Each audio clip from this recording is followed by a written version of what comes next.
예, 느헤미야는 1장부터 7장은 성벽 재건에 관한 이야기입니다. 무수한 방해를 거쳐서 그 방해에도 협박에도 불구하고 성벽을 재건하는 이야기가 1장부터 7장입니다.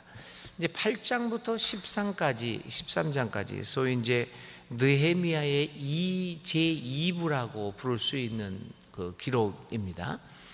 이 8장부터 13장까지에는 다시 이제 8장에 에스라가 등장을 하고, 그래서 에스라와 느헤미야의 인도하에 이 유대 백성들, 귀한 민들이죠. 이 귀한 백성들이 다시 재조직되어지는 장면이 나타납니다. 8장부터 10장까지는 에스라와 느헤미야를 중심으로 해서 언약이 다시금 이렇게 재갱신되는 과정이고요. 11장부터 이제 앞으로 계속 읽어나간 13장까지는 예루살렘의 그 인구를 재배치하는 일들과 그리고 성전 제사를 회복하는 일, 그리고 13장에는 느헤미야가 실시한 여러 가지 개혁 조치들이 기록되어 있습니다. 그러니까 11장부터 13장에는 이제 본격적으로 이 새로 바벨론 포로 생활에서 귀환한 그 유대 사회를 재정비하는 일들이 여기에 나타나고 있습니다. 먼저 이 11장 1절부터 36절에 있는 이야기는 예루살렘의 성벽을 건축을 했는데 이 예루살렘에 사람들이 별로 살지를 않게 됩니다. 근데 느헤미야나 에스라에게 있어서 예루살렘의 재건은 매우 중요한 의미를 가지고 있었습니다. 예루살렘이 재건되고 회복되는 것은 다시 그들이 꿈꾸고 있었던 하나님이 직접 다스리는 나라, 그러니까 신정국가라고 그럴 수 있죠. 지금은 그 신정국가라고 하는 개념이 우리에게는 마땅한 개념은 분명히 아닙니다. 하나님이 직접 다스리는 국가, 이런 그 신정국가, 옛날 개념들이죠. 그 신정국가를 회복하는데 이 예루살렘의 그 회복은 굉장히 중요했습니다. 그래서 그 중에 가장 중요한 것이 이 예루살렘이 이 유대 나라에서의 수도로서의 기능을 확립하는 것과 성전 제사의 중심으로 다시 자리매김을 하는 것이 중요했습니다. 그를 위해서는 이 백성들의 예루살렘 이주 정책이 매우 필요했던 것입니다. 그래서 이제 느헤미야는 예루살렘에 어떻게 사람들을 이주시키고 거기에서 살게 하고 나머지 백성들을 각 지방으로 분산시키느냐라고 하는 것들을 이제 고민하게 되었습니다. 그래서 이제 느헤미야 11장에는 이 같은 귀한 민들의 이주 정책과 예루살렘 인구를 확보하는 내용들이 여기에 달려 있습니다. 그래서 1절부터 3절까지에는 백성들에 대한 예루살렘 이주 정책을 시행을 했습니다. 제비 뽑힌 10분의 1은 이 예루살렘에서 살게 했습니다. 그러니까 어떻게 보면 강제성이 있었던 거죠. 사람들, 백성들 중에 적어도 10분의 1은 예루살렘에 살게 했고, 그 다음에 또 나머지 예루살렘에서 살기로 자원하는 백성들도 있었습니다. 그 백성들에게는 특별한 복을 빌어주는 등 여러 가지 혜택을 주면서 예루살렘의 백성들을 이주하게 만듭니다. 그래서 이제 그 예루살렘 이주 정책이 시행되면서 그 이하에 3절 이하에는 이렇게 해서 예루살렘에 거주하게 된 사람들의 명단을 길게 기록을 하고 있습니다. 3절부터 9절, 예를 들면 3절부터 9절까지에는 예루살렘에 거주하는 유다와 베냐민 지파의 명단들이 나옵니다. 물론 이제 포로에서 돌아온 사람들이 중심이 된 지파가 이 유다와 베냐민 지파입니다. 그러니까 남쪽 유다 사람이었죠.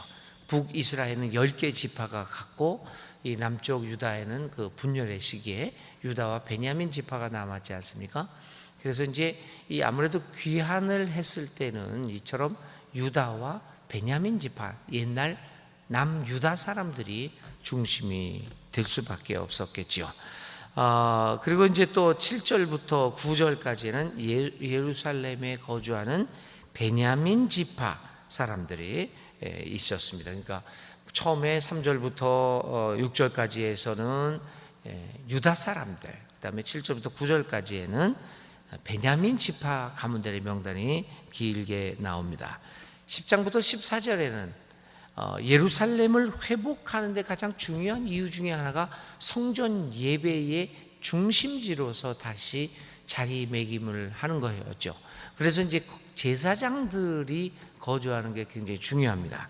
10절부터 14절까지에는 예루살렘에 거주하는 제사장들의 가문들의 명단이 쭉 나오게 됩니다. 그뿐만 아니라 제사장뿐만 아니라 성전 예배를 회복하기 위해서는 레위 사람들의 거주가 필수적입니다. 그래서 15절부터 18절까지에는 예루살렘에 거주하는 레위 가문 사람들과 그 대표들의 명단이 나오게 됩니다. 그 외에 이제 제사장, 레위 사람, 성전 예배를 회복하는 데 필요한 사람과 그 외에 또 이 성전 예배를 위해서 예루살렘에 거주할 사람들이 필요합니다. 성전 거주 문지기와 느디님 사람 및 찬양단의 대표자의 명단들이 23절까지 계속해서 이렇게 나오고 24절에 페르시아의 왕의 대리자로서 백성의 일을 도맡은 사람의 명단들이 나오게 됩니다. 자, 이처럼 예루살렘 성은 재건되었지만 그곳에 거주하는 사람들은 매우 적었습니다. 그래서 느헤미야는 이 귀한 민들을 예루살렘에 거주하게 강제로 아니면 자원해서 이렇게 거주하게 됨으로써 신정국가 그리고 성전 예배를 회복하는 데 전력을 기울이게 됩니다. 그런데 이제 이 기록에 보면 당시 예루살렘 인구가 얼마였느냐라고 하는 것은 정확히 알 수는 없지만 1차 포로 때 포로 귀환 시에 귀환한 사람이 4만 7천 명, 그래서 거의 이제 5만 명 정도가 됩니다.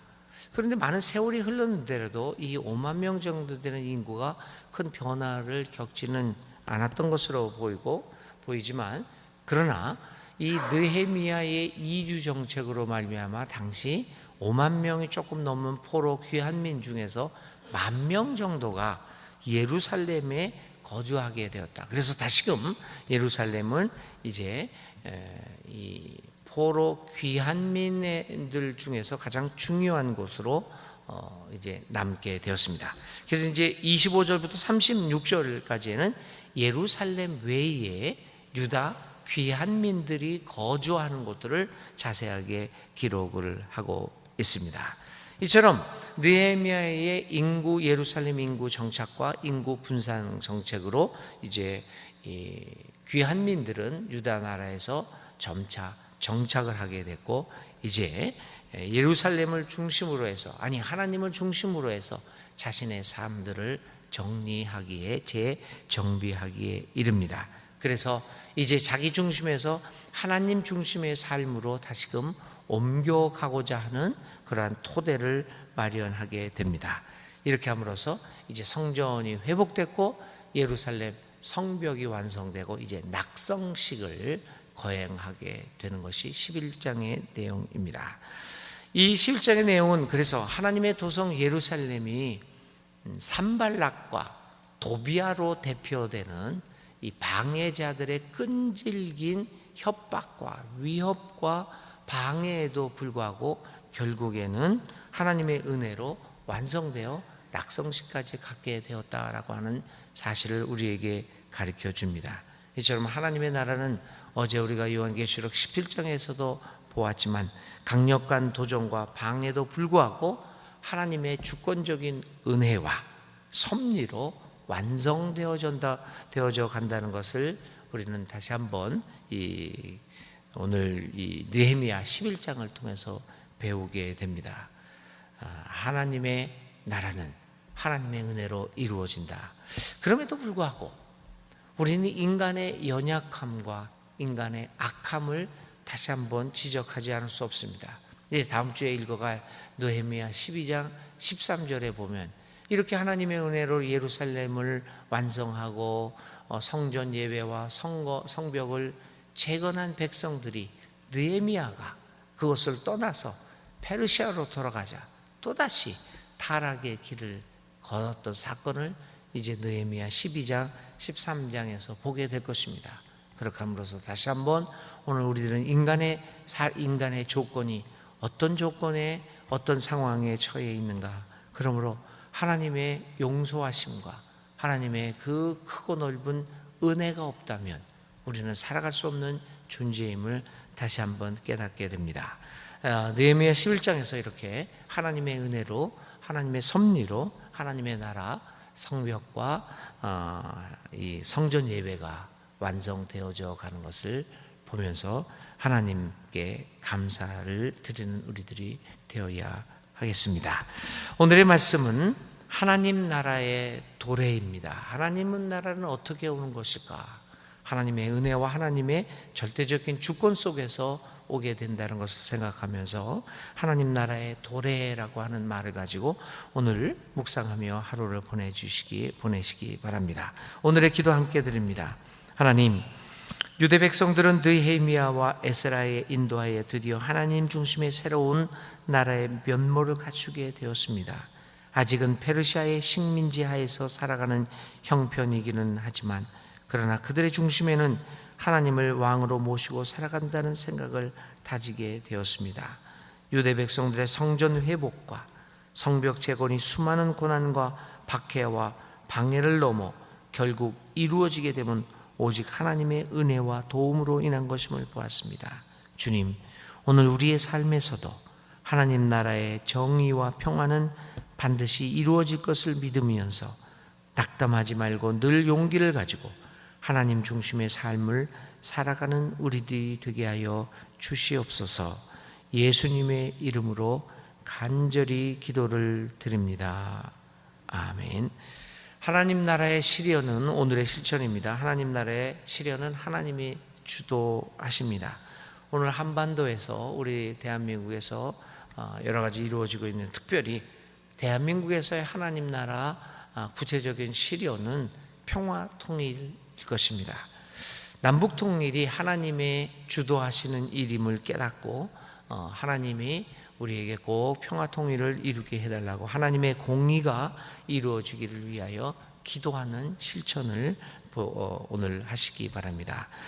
이스라엘 백성들이 귀한 후에 성전 예배 회복과 성벽 재건을 하나님의 은혜 가운데 했던 것을 기억하면서 오늘 하루 우리나라도 다시 한번 재건되어질 수 있고 평화 통일을 통해서 한 번 더가 온전히 재건되어질 것을 하나님 앞에 맡기고 기도하는 실천을 하시기 바랍니다.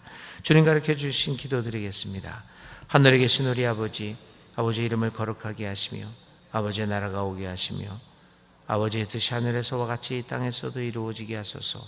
오늘 우리에게 일용할 양식을 주시고 우리가 우리에게 잘못한 사람을 용서하여 준 것 같이 우리 죄를 용서하여 주시고 우리를 시험에 빠지지 않게 하시고 악에서 구하소서. 나라와 권능과 영광이 영원히 아버지의 것입니다. 아멘. 오늘 하나님 앞에 간절히 기도드릴 때 주께서 우리와 함께 하십니다.